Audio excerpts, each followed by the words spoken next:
All right. Well, hello. Welcome to another live Q&A. Got a couple questions ready. And before we begin, just a moment of being present. Eckhart recommended in a becoming a teacher of presence talk to look for when I'm teaching to look straight into the camera, which feels awkward because it's like I'm not actually seeing anybody, just a little circle thing. But okay, I'll look at the circle thing.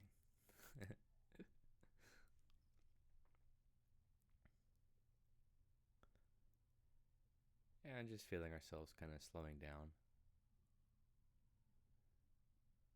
being present.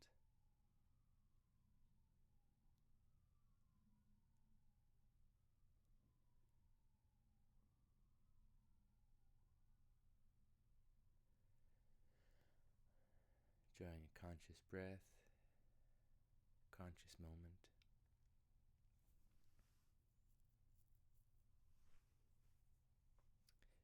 And okay, we'll begin with the first question. The question is, in the most recent Q&A from February, the teachings of Ramana Maharshi are mentioned. Does Krishnamurti sit on the same level? Recently, I have been enjoying Thich Nhat Hanh. I feel like each of these three teachers has a slightly different focus. How would you explain each of their focus areas? So we have Ramana Maharshi, Thich Nhat Hanh, and Krishnamurti.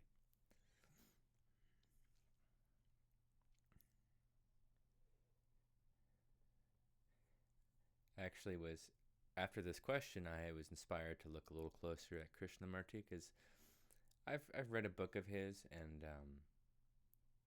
heard him here and there. There's some quotes I'll mention about him that I really like, but of the three, I've probably looked at him the least. So I had found a video from Eckhart all about Krishnamurti. There were two books recommended you might want to consider as well. Krishnamurti's Notebook was one of the books, and the other one was Freedom from the Known, written by Krishnamurti. Those two highly recommended books by Eckhart. It's funny with discernment of teachers. I mean, you have to be mindful. You have to be careful. There are sometimes,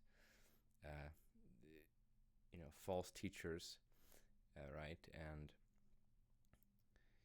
But using your own discernment, you can kind of feel for. Personally, what I look for is just do they walk their talk? Are they really embodying what they're talking about, or is it just conceptual? And but I also, it's funny, you can make shortcuts because if you find a teacher that you trust their discernment, then you can kind of just hop along on what they recommend. So for me, with Eckhart, whatever he recommends, I trust because I discern him as being of strong discernment. So let's see. So we have Krishnamurti, Ramana Maharshi. I actually came across another teacher just today. His name is Ramakrishna. So Hindu Indian teacher. Seems like a very bright light though. And I mean, just today I discovered this new teacher. Granted, he's an old teacher, kind of like Ramana Maharshi, but there are so many teachers, awakened teachers in the world, actually, in history, and even some alive now. And as far as the question of like, are they on the same level? That's pretty tricky. I would say that once you get to these high levels, it's not so much like who's higher, because they're all in the stratosphere. If anything, it's just like which one helps us the most, which language gets us here, and helps us awaken more, embodiment more. Because then it's really just a matter of different languages used, different different backgrounds to some degree, even though a lot of awakening is waking up out of our conditionings and backgrounds. But yeah, like I see teachers of like different flavors, basically, of consciousness. And but to get into the details of the differences here, let's start with Ramana Maharshi. So from what I've experienced with him, some of his main pointers, he was big teacher in self-inquiry. So this deep questioning of who am I? Who am I? And of course, within that questioning of who am I, there is eventually the realization of who I am, of who we are. Can be called self-realization, and it's very deep. It's very profound. It's an important moment of awakening, self-realization, to realize who we are. Now, a tricky part about this, just to give a short description of a very deep subject.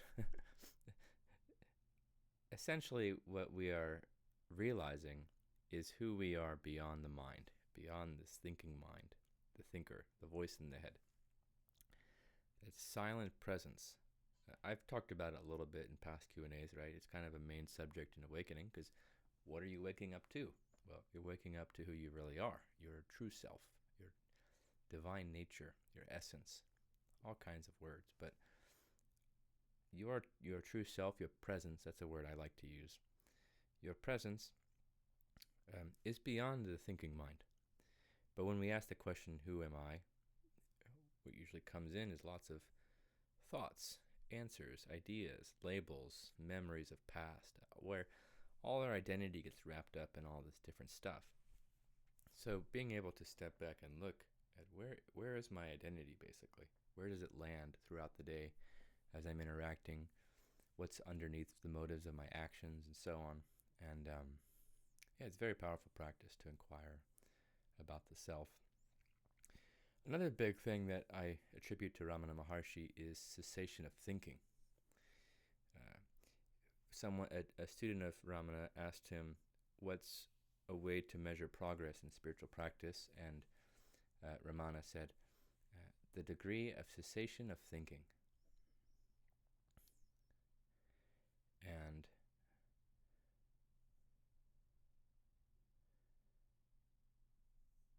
so that's a really powerful compass. If you can access cessation of thought for even just a moment, a very important part of awakening, because we're waking up out of the mind, the dream of the mind, all the thinking. And when you wake up out of that, then we're just very here in this moment, very present. And it turns out there's no suffering when we're just here. When we go into thought about everything, there can be lots of suffering. So one way of liberation is just getting out of thought, really. So cessation of thought was a big part of Ramana Maharshi's teachings. Another favorite quote of mine of his, someone asked him, how are we to treat others? And he responded, there are no others. So pointing at a very deep perspective of seeing oneness and not separation, because ego is separation. It's where we think the stronger the ego, the more the sense of separation is with everyone else around us, even other forms of life. And that's where insanity really starts to get crazy and proliferate. So the sense of oneness, sense of like you and I are truly equal. Maybe on the form we're very different, but who we are deeper than the form of the body and the temporary stuff and the mind.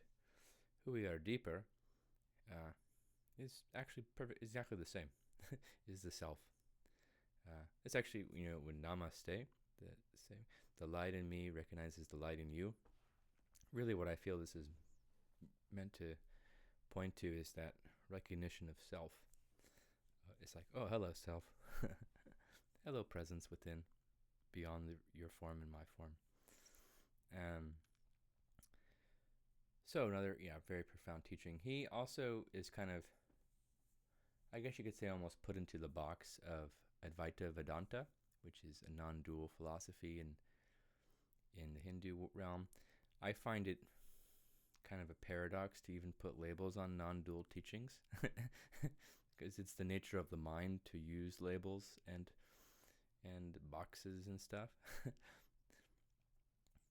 But yeah, so other teachers that are in the non-dual Advaita Vedanta have similar kind of pointers like Nisargadatta and the Ramana Krishna, the one I just learned about today, seems to be that way. And actually, Krishnamurti, I definitely seems to have flavors of the non-dual for sure. I guess I could go into him next. So let's see. Some of my favorite pointers of Krishnamurti that I've known of for a little bit is one great one. Don't teach a child the name of a bird, because as soon as you do, they will no longer see that bird. So it's a great pointer of really not allowing the mind to label everything we're seeing.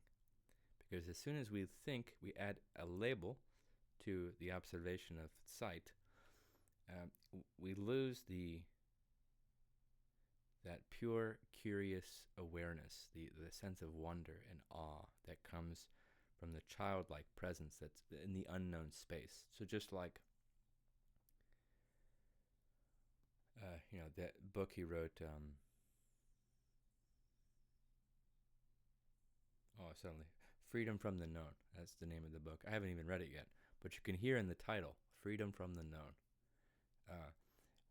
What does that mean? It's like, if you get out of all this conceptual knowing, stop labeling everything and everyone. Because when we label something, we think I say, oh, there's a tree. Now I think I know what that is, and I think it's a tree.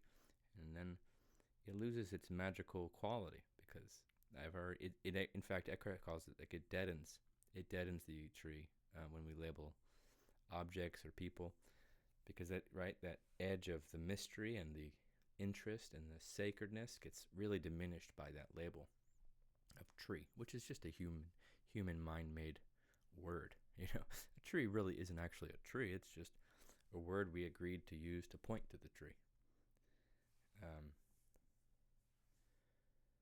So yeah, that's a favorite pointer from Krishnamurti. Let's see another one.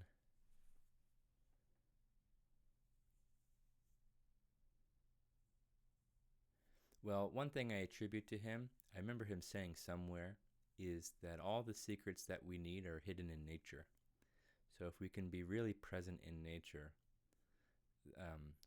we can discover all kinds of brilliant spiritual truths. And I've found this very much to be true in my own observations. So that's one of the practices he recommends, being out in nature a lot. And he also has a very interesting backstory of his upbringing and his path. Kind of really pushed against maybe systems, you might call it. Kind of a rebel, which I can appreciate. There was another one, but it's escaping me right now, so that's fine. But definitely an interesting teacher to look into. And then we have Thich Nhat Hanh. Oh, I meant to find this book. Yeah, here it is.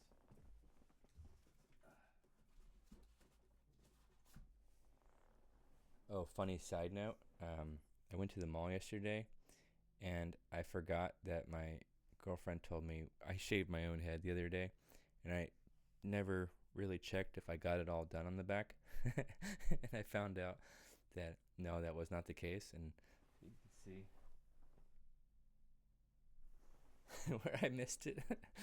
Not that I cared, but I was walking around this fancy mall, and I'm like in my pajamas, and I have, my hair's not done correctly, whatever, and it felt like a nice little ripple of, like, just freedom, not caring. But anyway, because just the lesson of, like, not taking ourselves too seriously. It's quite freeing too. Maybe I should write a book called Freedom of Not Being So Serious or something. So this book is one of the first books, along with The Power of Now. This book by Thich Nhat Hanh, which is called Be Free Where You Are. This was my introduction to Thich Nhat Hanh, and it is so lovely. What's interesting about this particular little book is that it's a summary of his teachings, because he went to a prison to share his teachings, and I think he had like a couple of days to give talks. So he did his best to summarize what he could into these talks to benefit the prisoners.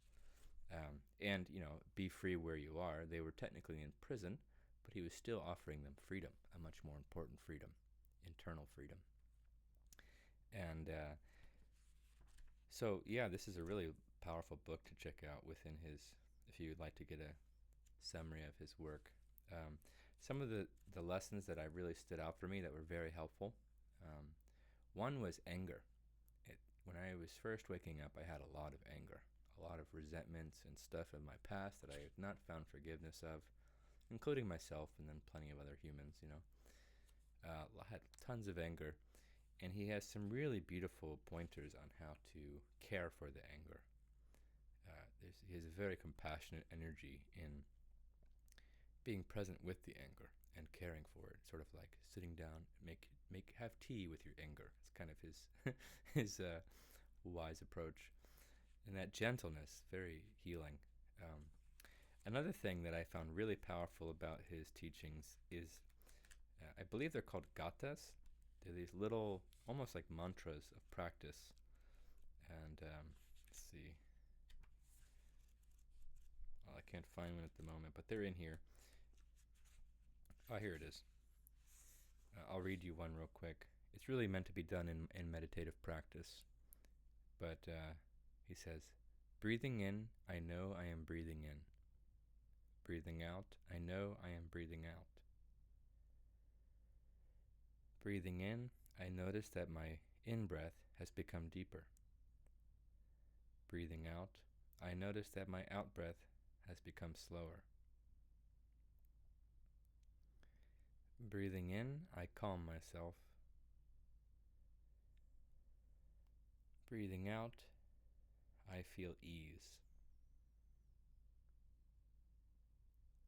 Breathing in, I smile. Breathing out, I release.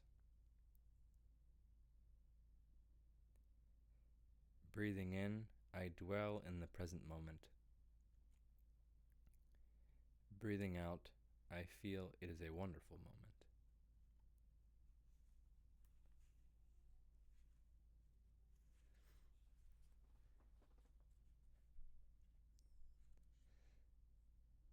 And so, yeah, his pointers, they're in the language of Buddhism and mindfulness. He uses the term mindfulness a lot, which is this, to me, the same as presence, or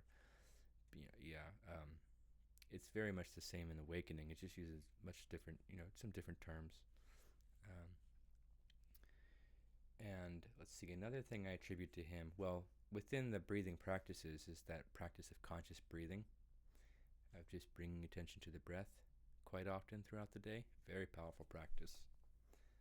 Eckhart's actually said, if you were to practice conscious breathing as much as you can each day for a year, it would be more transformative than reading all the spiritual books and doing all the retreats you could possibly do. Just following your breath.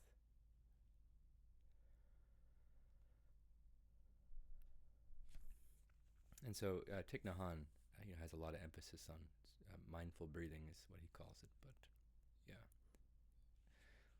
Another thing I found very valuable about his approach and teaching, in his monasteries, they have a practice called mindfulness bells, where they, I guess on sometimes it's on a schedule, and other times it's random, that they'll ring a bell. Ding! And everyone pauses what they're doing for a moment, just for a moment, talking, chores, whatever. Pause, and becoming present again. It's an invitation to become present.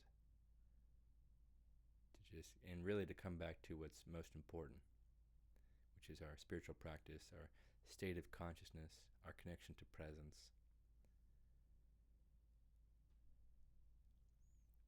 And I used that a lot. I would set reminders on my phone, little timers that would go off, either on a schedule or randomly.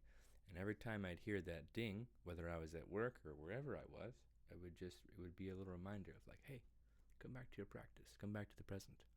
Because especially when you're doing a lot of things throughout the day, it's very easy to lose. It's very easy to forget. Or, even just the mind, the raging river that the mind can be sometimes. That little mindfulness bell, ding, come back. Oh yeah. another gift that I have found from Thich Nhat Hanh. Another one that's coming to mind is he has walking meditation too.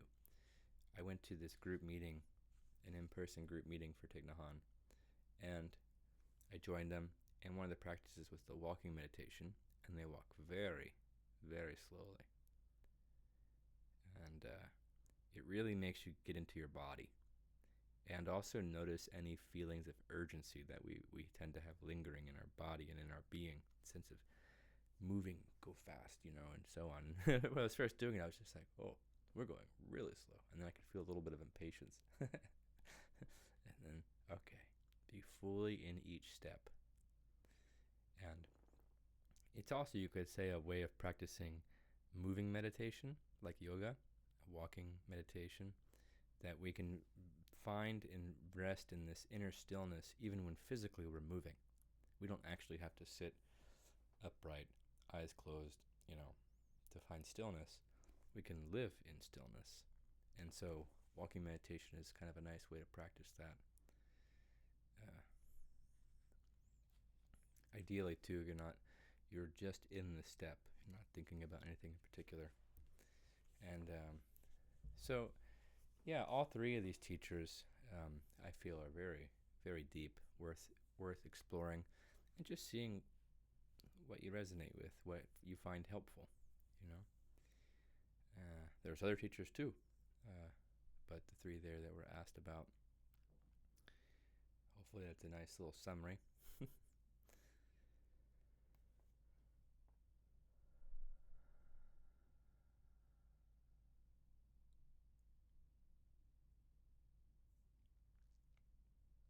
Okay, second question.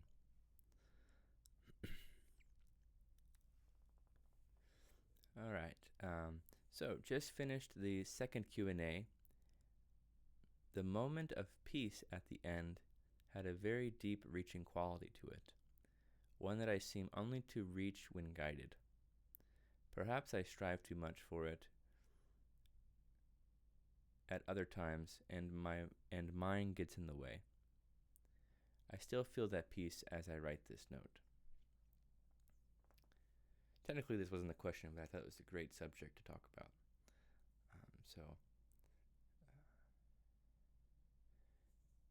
Yeah. Well, all of anyone listening right now, you can check in. Notice how you're feeling.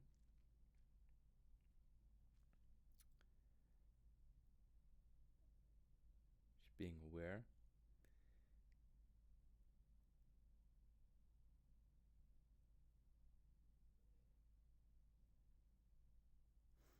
And usually, hopefully, in listening to spiritual talk, in meditating and doing our practices, we do tap into this deep part of ourselves, the presence, the stillness. The mind slows down, or cessation of thought. And yes, this tends to be more easily accessible when we are interacting with the teacher first. That's kind of the point of the teacher, is just to offer that taste, to be an anchor to come back to regularly until one becomes familiar enough with it in themselves that they then can carry on without the teacher, really. Ideally, because we don't want to be fully dependent on a teacher forever, but temporarily, yeah, it can be very helpful to come back into whatever is giving us that sense of stillness and peace, connection to our own presence. There's an interesting idea about, I just heard recently from Eckhart about transmission. When you're being very present with someone, there's an unseen energy happening, and presence transcends time and space. So just because we're not physically in person together, doesn't mean that the energy exchange is happening no differently than if we were right next to each other. And if someone is ready to receive a transmission, and then the teacher is holding the frequency, you might say frequency of presence, then it's received. And so you enjoy it. But again, ultimately though, the idea is to keep coming back to it. If guiding, teaching helps at first, great, but then you start working on taking it into your everyday life, which is also the really hard part, because we can find it when listening to a spiritual talk, or when our life situation is particularly calm, like right now. I mean, even if you're watching this video, nothing particularly challenging or stimulating probably happening right now. But then we go into our daily lives with family and with jobs and driving and social media and on and on. And we run into people with lots of ego that are very tempting to wake our ego back up or to stimulate our ego. And so that's the integration process too, which is so important. It's like you can find your safe space in a teacher, in a community or whatnot, and keep coming back to it for recharging and nourishment as much as needed. But keep working on stepping back out into normal life world, you might say, and just getting stronger at carrying it. And when you lose it, it's not a bad thing. The losing it is just, it's more learning, it's more lessons, it's more strengthening or deepening. Every time you lose it, and just looking at it, oh, why did I lose it this time? And then you come back and you can settle back into the presence, and you go back out. And eventually, another way Eckhart puts it actually is, I don't have this quote memorized, but something along the lines of, when one is in presence, they're like a fire that's burning. And when another joins in that fire, they join in what we call it the fire of presence. And then when they leave, that fire is still burning in them. You carry the light with you. The light of the world, actually, is technically what it is. So you carry the light with you, and you become a light out in the world. And maybe there's challenges and stuff that diminish the light, and then you come back to the bonfire, and then you go back, and until in whatever way you become the bonfire as well, both within your own practice, but then for others as that come to you. So that's a nice kind of view of it as well, how that kind of works. And as far as losing it, you mentioned striving too much for it. That is an interesting obstacle. It's almost like if we only want the good stuff, the lovely peace, the samadhi, the high states of consciousness, if we grasp it too much, and we are kind of denying or are afraid of the suffering, then we're quite sure to go back into the suffering, actually. Interestingly, my own experience of being able to stay in the higher states was in having no concern about going back to suffering anymore. It's sort of like I see suffering in myself as like, oh, okay, there it is again. All right. There's no... there's sort of like an inner knowing, like that I can heal it or transcend it every time it shows up. So there's no fear of suffering. There's no resistance to it. And ironically, the less that there's fear or resistance, the less it happens. So, but in that process, it's important to. So in other words, I like to put it is enjoy the deep peace when it's here. And then whenever the deep peace is lost, well, then you can't say you would enjoy that because it's suffering. It is not enjoyable. But then you honor it. You go, oh, okay, now I'm back to the integration process, back to what I kind of think of as the hard work of spiritual awakening, of learning how to be present with the sufferings. And there's a lot more to go into about that. How do we sit with sufferings? How do we transcend sufferings? Very important. But yeah, we can almost become too attached to the high states that we then,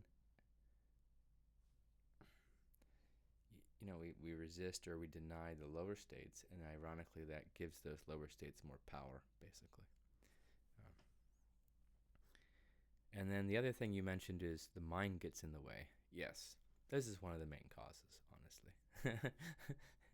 for everyone, not just you.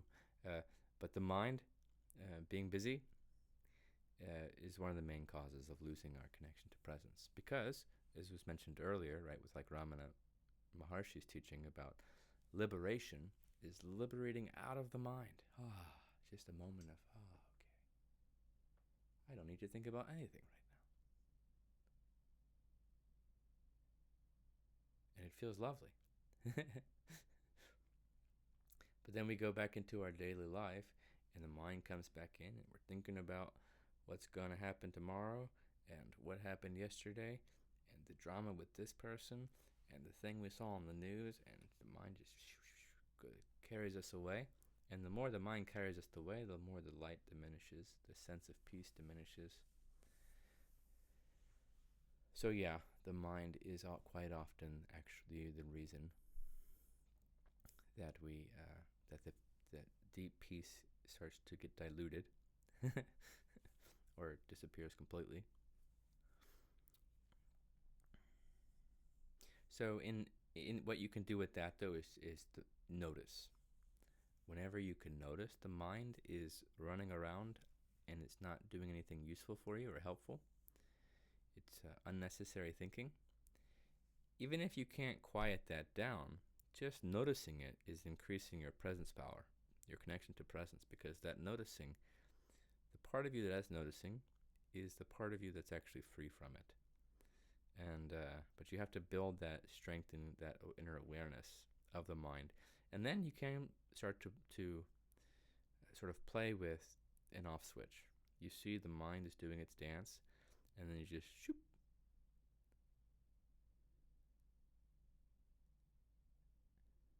and you enjoy the silence.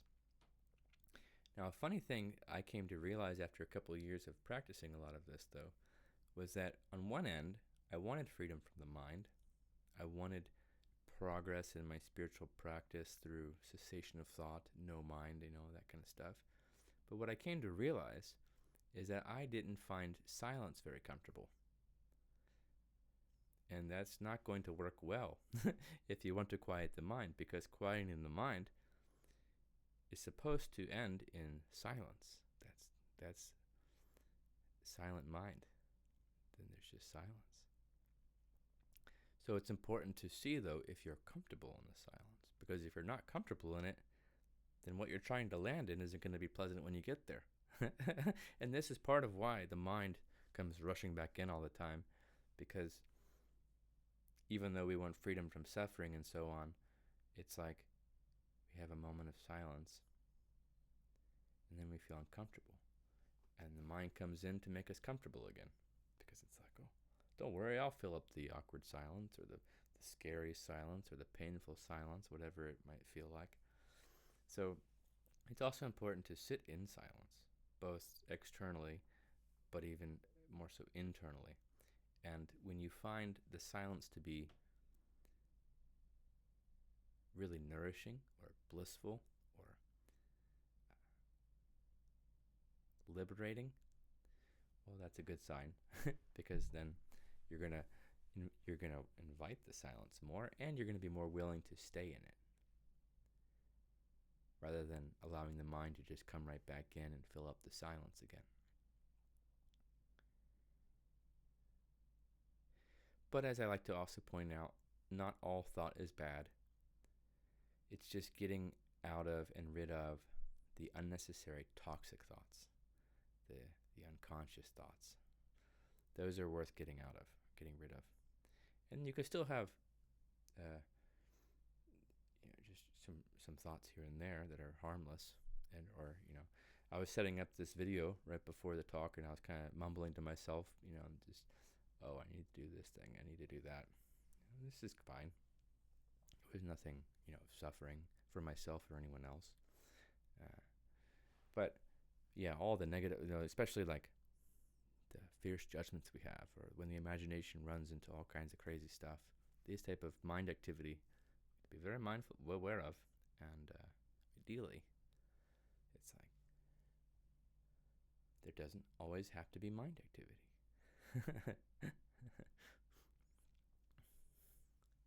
Oh. And that's part of stillness. Stillness is the experience of the mind becoming still.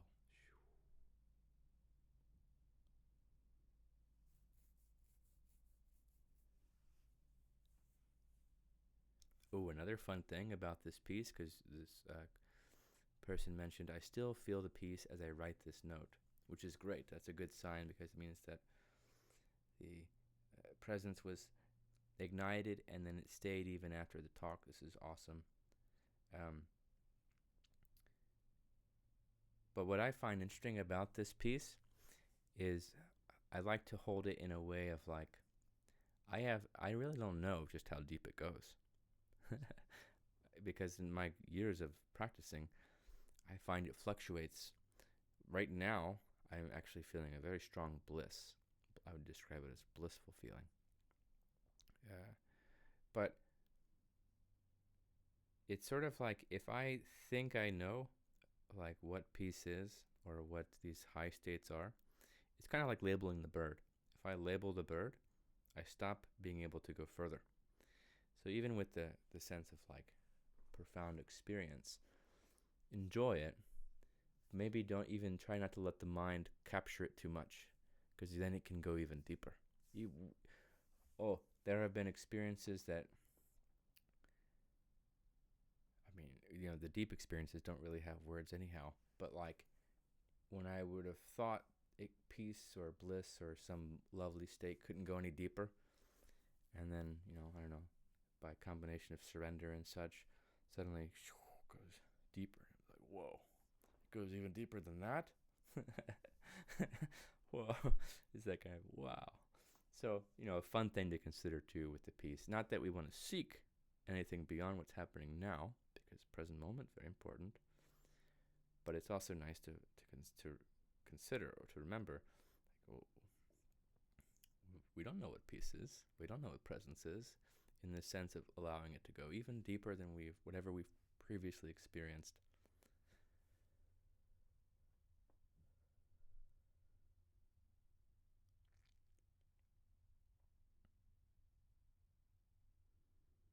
As is true for all spiritual terms, even, it's nice to hold all of our knowings loosely. That's how I like to put it. You can't destroy them completely. Well, maybe you could if you want, but I like to hold the knowings loosely. So, like, I use the word to describe bliss. Okay, I can know that, yeah, I kind of call that bliss. But there's still like an opening there for it to go even further, if that makes sense.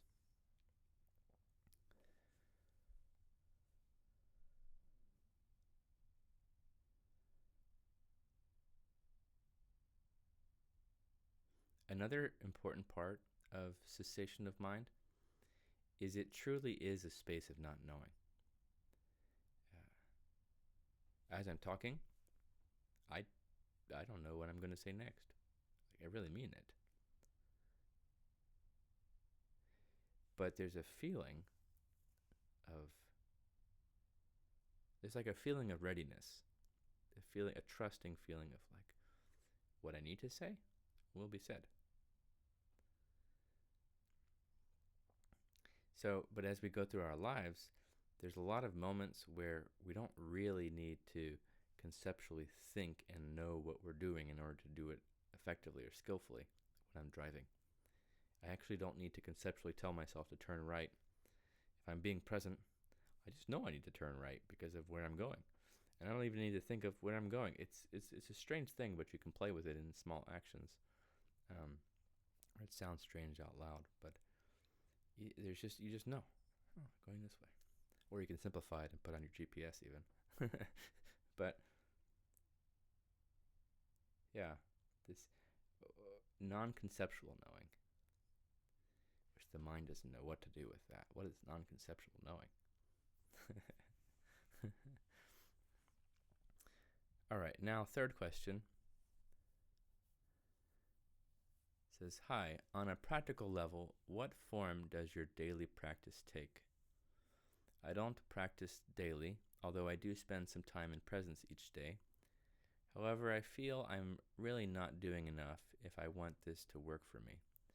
Structure seems to be missing, and tiredness often gets in the way, as I am not a great sleeper. So, yeah, on a practical level, what form of does my daily practice take?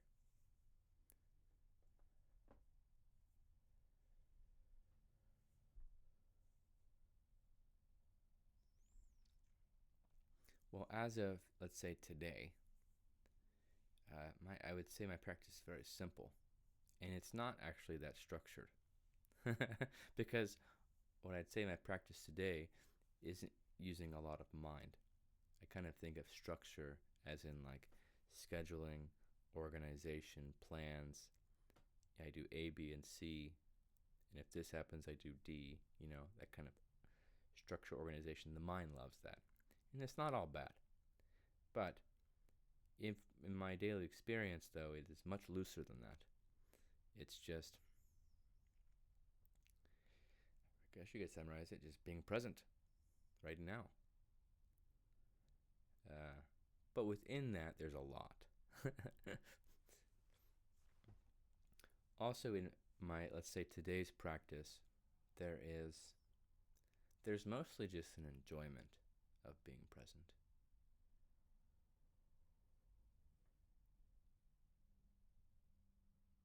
Enjoying making breakfast, enjoying looking outside at the birds for a moment and drinking coffee, doing work.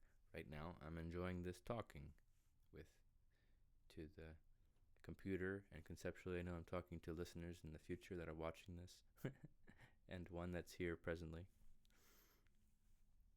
But there's an enjoyment. There's also not a lot of excess thinking. If I do have thinking, it's constructive, or it's the sort of thinking that I enjoy. But I don't have any negative, dramatic, gossipy, nothing like that. None of those thoughts, which helps maintain the peace and the enjoyment.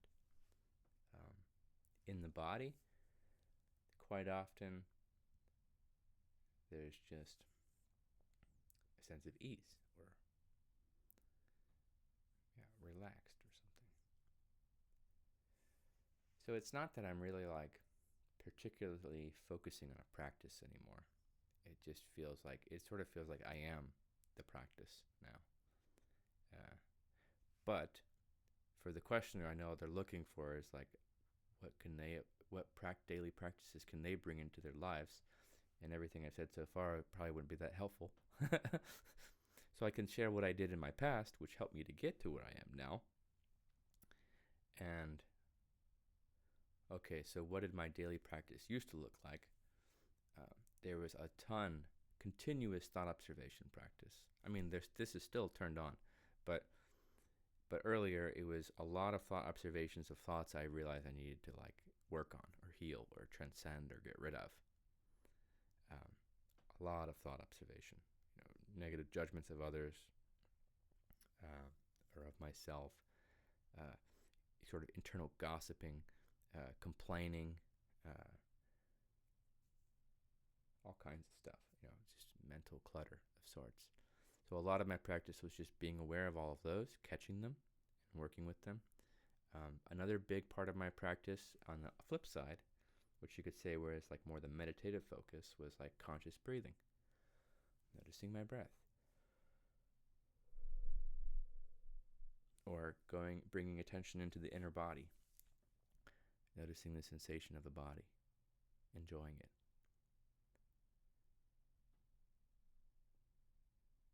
Oh, I haven't done it yet, but I have it on my plans to start making some courses in our school that will go over different meditative practices such as inner body. I'll just try to explain it a little more for those who are not familiar. Conscious breathing will be another one. There are times in the past I used to chant a lot of mantras too, just chanting Om Mani Padme Hum, Om Mani Padme Hum, Om Mani Padme Hum.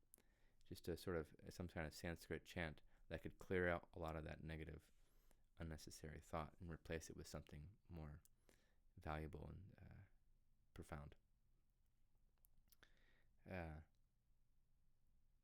What other practices did I do? Another one, kind of in a sort of way, is resistance awareness. A lot of these I talk about regularly too, but I'll say them again. Resistance awareness, being aware in sort of more specifically listening to the feelings in the body, noticing, am I at ease right now? Or is there resistance right now in the body? And just being aware of that. And then if there is resistance, okay, then I bring the practice into that resistance. I sit with that from discomfort or suffering. I look at wherever the mind is going that often relates to the resistance. And then I get slowly back to a state of non-resistance or acceptance, surrender.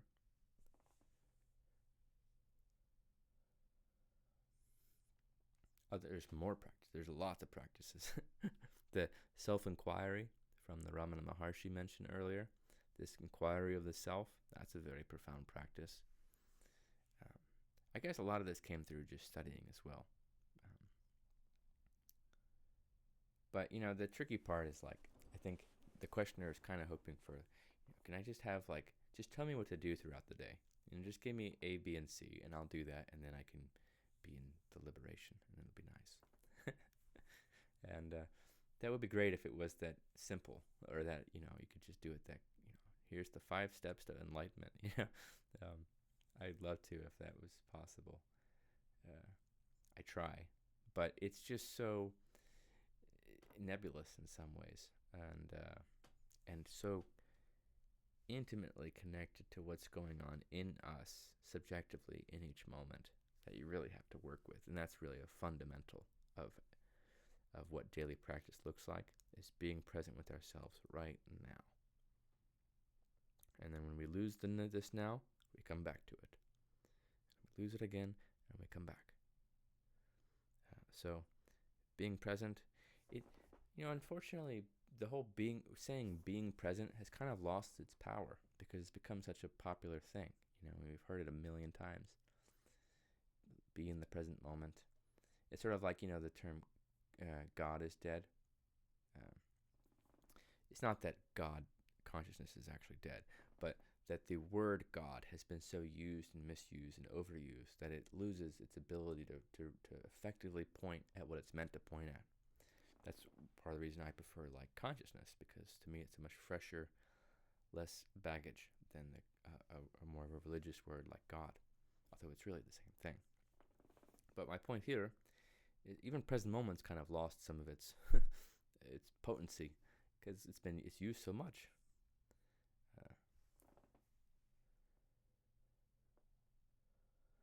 A different word I like to use that's maybe more direct than present moment. It's one word. This. This. Oh, this. So be in this as much as you can. Look beyond your screen for a moment. Look around at this. Oh, this is it. This is the now. This is present moment.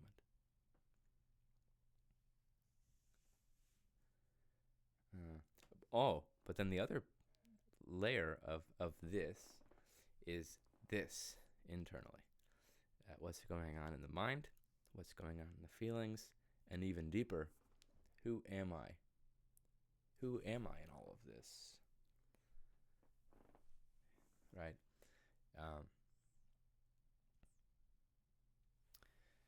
I've heard also Eckhart mention that for a while it can seem like practice until it becomes just deeply integrated or embodied, and then it just, because ultimately it is you. I mean, right? We're awakening to our true self, our deep essence, our presence. The presence is already, you could almost say the mastery, the embodied mastery of practice. So as we know ourselves more deeply, not conceptually, but in a deep inner way, to be presence, then we connect to that certain aspect of mastery. What's interestingly different about Eckhart, though, is his just instant and permanent, and he wasn't even looking for it. Whereas, in my experience, it has been slow and steady, and a lot of effort and work.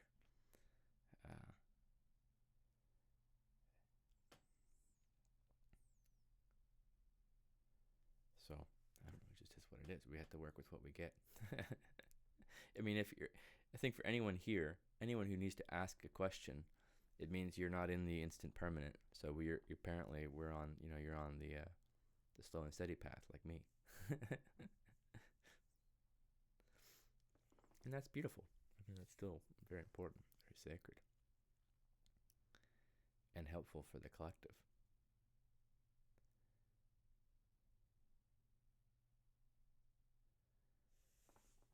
So, yeah, and there are more practices. I've heard Eckhart share some recently, like listening to silence. That's a lovely practice, to be very deeply present.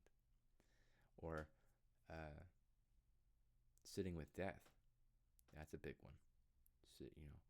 Sitting, looking at, contemplating the impermanence of the form world. It's a very deep practice. And, the more we practice in these different ways, it all does end up kind of meeting in the center, deep within, which is beautiful. But so, yeah, listening to silence. Another one, looking at objects with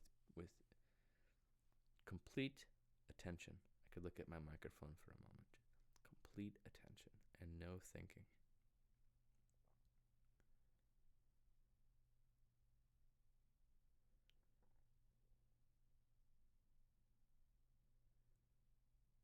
Even letting go of knowing what it is. There's just this. Oh.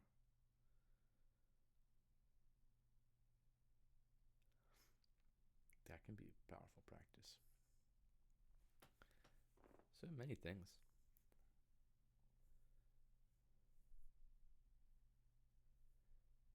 The other thing this questioner mentions is that they said I don't practice daily, although I do spend time in presence each day. And if that's the case, this is still excellent. That's still good daily practice. Even just a glimpse of presence once a day is very important and profound. And then your focus is to just slowly expand that moment of presence from a few seconds to a few more seconds. And then the other side, on one level, you can look at seeing if you can expand the presence a bit. And on the other end, it's just how quickly can you come back. Because if you're only experiencing it for a brief moments, a couple times a day, there's a lot of moments in between those moments of presence where you're losing it. You lost it, you're losing it. And in that whole space of losing it, there's opportunity to realize you've lost it and come back right now into this. So then that becomes the focal point. It's just how quickly can you come back?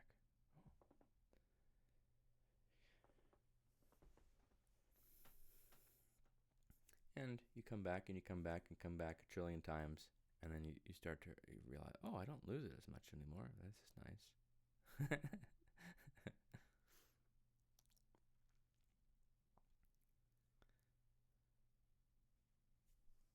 But you're not even afraid to lose it. I mean, I would say I have no concern about losing presence because I know I am presence. Even if I lose it for a moment, it's not a problem. I'll be right back. So that's interesting. It kind of ties into that first or second question about kind of questioning why the peace can be lost. The more you know yourself as the peace, the more you know you can't lose it ultimately. I mean, temporarily you can forget it, but you can't lose it.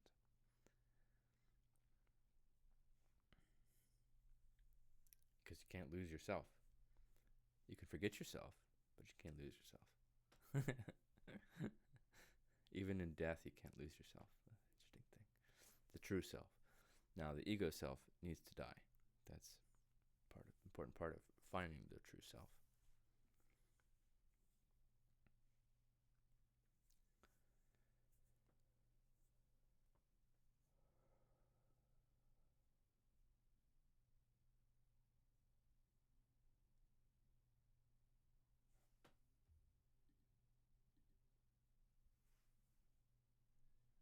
Okay. Well, thank you for the questions. And thank you for your presence practice. Whether it's all day long or just a few seconds a day, it's still quite important for the world. And for collective consciousness, for a new earth. So thank you.